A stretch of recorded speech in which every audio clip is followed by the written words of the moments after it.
नमस्कार दोस्तों, स्वागत है आपका आपके अपने YouTube चैनल मन अप स्टोरीज पर। चलिए आज की कहानी शुरू करते हैं। सुबह के 10 बजे थे कि दरवाजे की घंटी बजी। प्रमिला जी ने हाथ का कप रखा और दरवाजे की तरफ बढ़ी। रमेश जी भी तब तक चाय हाथ में लिए उठ खड़े हुए। प्रमिला जी ने हाथ से इशारा कर दिया था कि मैं जा रही हूं और दरवाजे की तरफ चल दी। दरवाजा खोलते ही जो चेहरा उनके सामने आया, उन्हें देख करके एक अनहोनी आशंका से उनका दिल भर उठा और सबके चेहरे मुस्कुराते देखकर मन में थोड़ा सुकून भी मिला, पर थोड़ी चिंता तो अभी भी थी। कुछ कहती उससे पहले ही रमेश जी आगे बढ़े और दरवाजे पर खड़े अपने समधी अविनाश जी को गले लगा लिया और कहा, वाह क्या सरप्राइज दिया है। अविनाश जी ने अपने चिर परिचित अंदाज में ठहाका लगाया और कहा, इसी में तो मजा आता है। देखिए भाभी जी हैरानी में खड़ी हैं। भाई 6 घंटे का सफर तय करके आए हैं। प्रमीला जी जैसे नींद से जागी और मुस्कुराते हुए नमस्ते की और आगे बढ़कर अपनी समधन आशा जी के गले लग गई। पीछे बेटी रीचा और दामाद अमित खड़े थे। अमित ने आगे बढ़कर के पाँव छू लिए और रीचा माँ के गले लग गई। दोनों माँ बेटी की आंखें भर आई। तब तक रमेश जी आगे बढ़े और बेटी पापा के सीने से लगकर फपक पड़ी। रमेश जी की भी आंखें गीली हो गई, पर अपने को संभाला और फिर दामाद को भी अपनी बाहों में भर लिया। सब मुस्कुराते हुए देख रहे थे। अंदर आकर सब ड्राइंग रूम में बैठ गए और प्रमिला जी किचन की तरफ बढ़ी ही थी कि अविनाश जी की आवाज आई, भाभी जी चाय मिलेगी, अदरक इलायची वाली। और ठेका लगा। प्रमिला जी मुस्कुराते हुए बोली, वही बनाने जा रही हूँ भाई साहब, और किचन में चली गई। चाय लेकर जब ड्राइंग रूम में आई तो वहां का माहौल काफी खुशनुमा हो चुका था। अविनाश जी अपने चिर परिचित अंदाज में बैठे हुए बातों में मशगूल थे। दोनों समधी एकदम एक दूसरे के विपरीत थे। जहां रमेश जी धीर गंभीर स्वभाव के थे, वहीं अविनाश जी जहां भी बैठे वही माहौल एकदम मस्ती से भर जाता था। पर दोनों समधियों में पट्टी भी बहुत थी और एक दूसरे के दिल से इज्जत भी करते थे। चाय पीते हुए यहाँ वहां के हाल पूछे और अभी प्रमिला जी नाश्ते के लिए उठती कि रीचा की सासू माँ ने कहा कि भाभी जी नाश्ता हमने रास्ते से पैक करवा लिया था कि मिलकर खाएंगे और फिर दोपहर तक अमित की बुआ जी के घर पहुंचना है तो लंच वहीं करेंगे। अरे ये क्या बात हुई, अब आए हैं तो एक दो दिन रुकते, अभी तो बैठे ही नहीं। प्रमिला जी ने कहा, हाँ जी हमारा दिल भी था कि हम आपके पास रुकते और थोड़ी खातिरदारी करवाते, पर क्या करें थोड़ी मजबूरी है, अविनाश जी ने अपने परिचित शैली में कहा। असल में दीदी की बेटी की बात पक्की हो गई है, 2 महीने बाद शादी है, तो सोचा कि बधाई भी दे आएंगे और काम भी पूछ आएंगे। आशा जी ने कहा, रहने के लिए फिर आएंगे। प्रमिला जी ने बेटी की ओर देखा। दिल कुछ उदास हो गया कि बेटी इतनी जल्दी चली जाएगी। अभी तो उसका हालचाल भी नहीं पूछा कि अविनाश जी की आवाज आई, अरे दुखी क्यों हो रही हैं भाभी जी, रीचा अभी आपके पास 15 दिन रहेगी। अपने पापा से उसे थोड़ी डोज मिली है कि बेचारी 3 महीने से हंसना भी भूल गई है, तो हमने सोचा कि थोड़ा टॉनिक पिलाकर आते हैं। रमेश जी ने चौंक कर समधी जी की तरफ देखा और फिर बेटी की तरफ देखकर मुस्कुरा दिए। अमित आएगा 2-3 हफ्ते के बाद रीचा को ले जाएगा।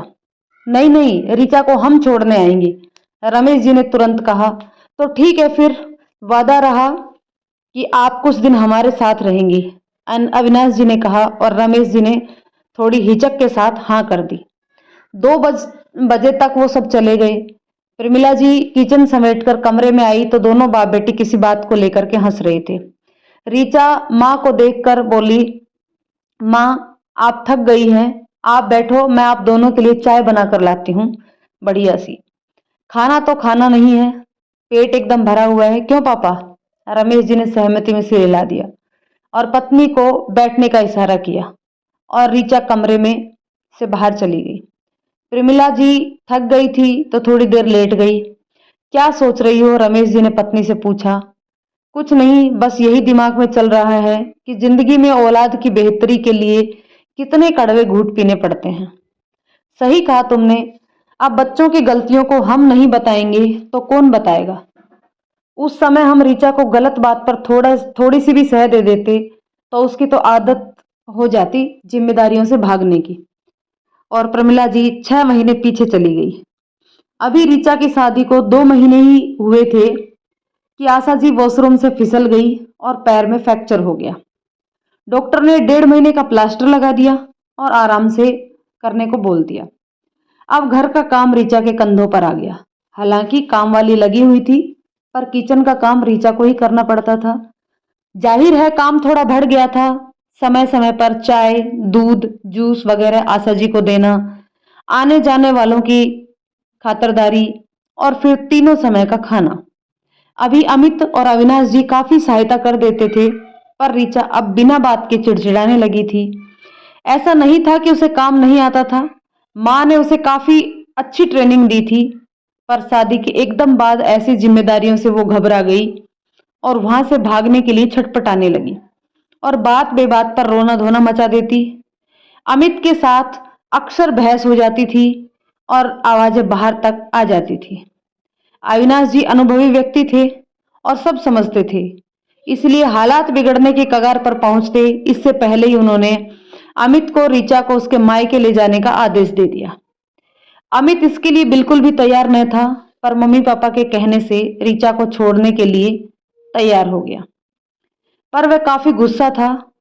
उसे ऋचा से ऐसे व्यवहार की बिल्कुल भी उम्मीद ना थी। ऋचा की खुशी का कोई ठिकाना ना था। चंडीगढ़ से दिल्ली का सफर 5 घंटे का था। अतः अमित ने सुबह 4 बजे निकलने का प्रोग्राम बनाया। उसने प्लान बनाया लिया था कि सुबह 9-10 बजे तक दिल्ली पहुंच जाएंगे और फिर दोपहर को 2-3 बजे तक निकल लेगा तो रात को वापस घर पहुंच जाएगा। सुबह 9:30 बजे दोनों घर पहुंचे। घंटी बजाई। रमेश जी दरवाजा खोला और बेटी दामाद को देखकर आश्चर्यचकित हो गए। तब तक प्रमिला जी भी दरवाजे पर पहुंच गई और उनकी प्रतिक्रिया भी पति की जैसी ही थी। वे दोनों जानते थे कि आशा जी के हालात ठीक नहीं हैं। अतः ऐसे समय बेटी दामाद को देखकर भौचक्का हो जाना स्वाभाविक था। दोनों के मुंह से एकदम निकला, क्या हुआ, सब खैरियत से तो हैं? अमित कुछ कहते इससे पहले ही ऋचा ने खुशी से चहकते हुए कहा, सब मजे में है पापा, बस आपकी याद आ रही थी तो हम लोग आ गए आपसे मिलने। और वहां मम्मी के पास कौन है? वो तो अभी बिस्तर से भी नहीं उठ सकती, प्रमिला जी ने हैरानी से पूछा। वो मेड को कह दिया है, 1 हफ्ते तक वो रुक जाएंगी, अमित की तरफ से जवाब आया। अच्छा अच्छा, अंदर तो आओ, रमेश जी ने कहा। सब अंदर आ गए। प्रमिला जी चाय बनाने किचन में चली गई। जहां ऋचा चहक रही थी वही अमित चुपचाप बैठा था और रमेश जी के चेहरे पर चिंता के भाव आ जा रहे थे। तभी प्रमिला जी चाय और स्नैक्स लेकर आई और चाय का कप अमित को दिया। कप लेते हुए अमित ने कहा, मम्मी जी मैं थोड़ी देर लेटता हूँ, फिर दोपहर को 3 बजे तक निकल जाऊंगा तो रात को टाइम से पहुंच जाऊंगा। ऋचा जब कहेगी मैं लेने आ जाऊंगा। प्रमिला जी ने सिर हिला दिया। कुछ कहा नहीं, बस इतना पूछा कि घर पर फोन करके बता दिया कि तुम लोग ठीक ठाक पहुंच गए हो? जी, अमित की तरफ से जवाब आया। ठीक है, आप आराम करो। और प्रमिला जी ने अभी कदम बढ़ाए ही थे कि रमेश जी की आवाज आई, ऐसा करो बेटा, कल सुबह चले जाना, एक ही दिन की तो बात है, इतनी ड्राइविंग करने से परेशानी हो सकती है, भाई साहब से मैं बात कर लेता हूँ। ठीक है पापा, आप जैसा उचित समझे। और अमित कमरे की तरफ चल दिया। ऋचा पहले ही कमरे में चली गई थी। रमेश जी ने अविनाश जी को फोन करके बात की और पूछ लिया कि अमित रात को अगर रुक जाए तो अविनाश जी ने तुरंत हाँ कर दी। अब दोनों पति पत्नी विचार विमर्श करने लगे। उन्हें ऋचा पर बहुत गुस्सा आ रहा था, पर परिस्थिति को संभालना भी बहुत जरूरी हो गया था। रात को डिनर के समय कहा कि बेटा सुबह सुबह निकल लेंगे, ऋचा तुम्हारे साथ ही वापस जाएगी और हम भी तुम्हारे साथ चलेंगे। अमित एकदम अचकचा गया। शायद समझने और संभलने में समय लगा और फिर एकदम बोल उठा, नहीं नहीं पापा, आप क्यों तकलीफ करेंगे, आप कुछ दिन ऋचा को रहने दीजिए, मैं आकर ले जाऊंगा, आप टेंशन मत लीजिए, मैं अभी नहीं जाऊंगी, थक थक गई हूं काम करके। ऋचा ने तुनक कर कहा, तुम जाओगी? रमेश जी ने कड़े शब्दों में कहा, तुमने जो किया वो बहुत ही गलत था, ऐसी उम्मीद हमें तुमसे बिल्कुल भी ना थी। प्रमिला जी ने दुखी स्वर में कहा। बात को आगे बढ़ाते हुए बोली, बेटा तुमने जिंदगी भर के लिए हमारी आंखें झुका दी है। हमें तुम पर बहुत भरोसा था और तुमने एक ही झटके में सब तोड़ दिया। सिर्फ काम से घबरा कर तुम यहाँ चली आई। ऋचा की आंखों से आंसू टपकने लगे, पर कहा कुछ नहीं। शायद अपनी गलती का एहसास हो गया था, या उसे अपनी मम्मी पापा से ऐसी उम्मीद नहीं थी। कुछ कहना अभी मुश्किल था। अगले दिन सुबह 10 बजे जब घंटी बजने पर अविनाश जी ने दरवाजा खोला तो अमित के साथ तीनों को देखकर आश्चर्यचकित हो गए। समझने और संभलने में कुछ वक्त लगा और आगे बढ़कर सबका स्वागत किया और अंदर आवाज लगाई कि देखो भाई, तुमसे मिलने कौन आया है। और सबको आशा जी के कमरे की तरफ लेकर चल दिए। आशा जी भी चकित हो गई, उठने की कोशिश करने लगी तो प्रमिला जी ने आगे बढ़कर उन्हें रोका और वहीं उनके साथ बैठकर हालचाल पूछने लगी। ऋचा ने भी आगे बढ़कर पाँव छू लिए और फिर बाहर आ गई। थोड़ी देर में ऋचा चाय की ट्रे लेकर कमरे में ही आ गई। चाय पीते पीते ही प्रमिला जी ने अविनाश जी और आशा जी को संबोधित करते हुए कहा कि हम शर्मिंदा हैं ऋचा की इस हरकत से। बच्चे हैं, बचपने में कई गलतियां कर देते हैं, पर यह हमारा फर्ज बनता है कि उन्हें समझाएं। उम्मीद है आप उसे इस नादानी के लिए माफ कर देंगे। आशा जी कुछ कहती इससे पहले अविनाश जी बोल उठे, अरे भाभी जी, कैसी बातें कर रही हैं? हमें कोई शिकायत नहीं। बच्चे हैं और धीरे धीरे सब सीख जाएंगे। वो अपनी जगह सही है। शादी के एकदम बाद ऐसी स्थिति आ गई कि घबरा गई। वैसे तो इतने अच्छे से घर संभाल लिया है। क्यों ऋचा बेटे, मैं सही कह रहा हूं ना? ऋचा ने कोई जवाब नहीं दिया, सिर झुकाकर बैठी रही। अब रमेश जी ऋचा से मुखातिब हुए, देखो बेटे, अब ये घर तुम्हारे लिए पहले है। परिस्थिति से भागना कोई समाधान नहीं है। आज ये स्थिति है, कल कुछ और समस्या आ सकती है। वक्त का कुछ पता नहीं चलता और फिर जिंदगी में उतार चढ़ाव आते रहते हैं। पर इस तरह से घबराकर भागने से कुछ नहीं होता। एक बात और याद रखना, वो घर अब भी तुम्हारा है। हंसकर सबकी खुशी और सहमति से आओगी तो दिल खोलकर तुम्हारा स्वागत है।